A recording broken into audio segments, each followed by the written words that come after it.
Are you only contesting the numbers that were taken off, or you are talking about the addition to from the northern region? Yes, I'm talking about the addition to from the northern region.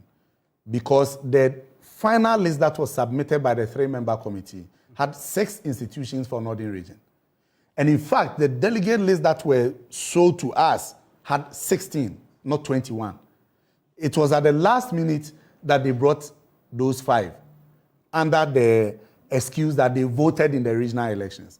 But the regional elections were supposed to conform with the national list.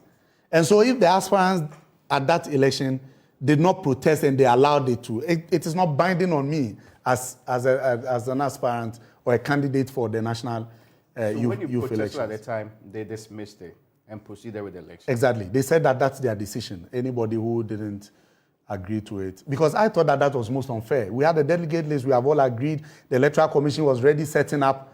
And then out of the blues, the National Youth Organizer states that he was not going to allow that list to work. And if you check from the results, it should tell you that the National Youth Organizer knew that if the legitimate list was used, he was going to lose the elections. And that's why he threatened to boycott the election. You presume that most of these are UPSA, Legon would have voted for you. I don't even have to presume. The National Youth Organizer was afraid of them. So clearly, because I mean, he can also defend himself. But yeah, he knew because these were people, some of whom have already openly declared their support for me. Okay, they had openly declared their support for me. And that aside, the 2 constituencies, as I mentioned to you, from the Eastern region, which for me has tainted the entire elections. Because the Court of Competent Jurisdiction had given a ruling. And that ruling, I have a copy here, I can, get you or read, relevant portions of it.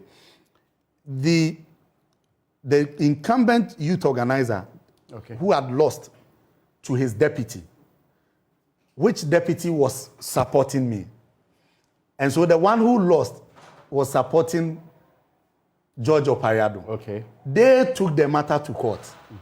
And said that these 2 constituencies, and the declaration that they were seeking, the first was that a declaration that Etiwa West and Afram Plains South illegally voted at the youth wing elections held on 11 November 2022. This was the first declaration they were seeking. For. And if you check the ruling, or let me say the judgment from the court, it says, conclusion, in the circumstances, it is declared that the 6 delegates from Etiwa West and Afram Plains South constituencies who participated and voted in the youth elections held on 11 November 2022 were not entitled to have taken part, which made their vote illegal. The said election is therefore declared null and void. Because he lost by 3 votes. And so he thought that these 6 delegates were more than the 3. And politically, when you go on the ground, everybody knows that these 2 constituencies were actually supporting him. Okay. And would have voted for him. Okay. But because the 6 votes could have impacted the elections, they went to court and the court canceled the elections. So why do you allow these 2 constituencies to vote at the national elections? By agreeing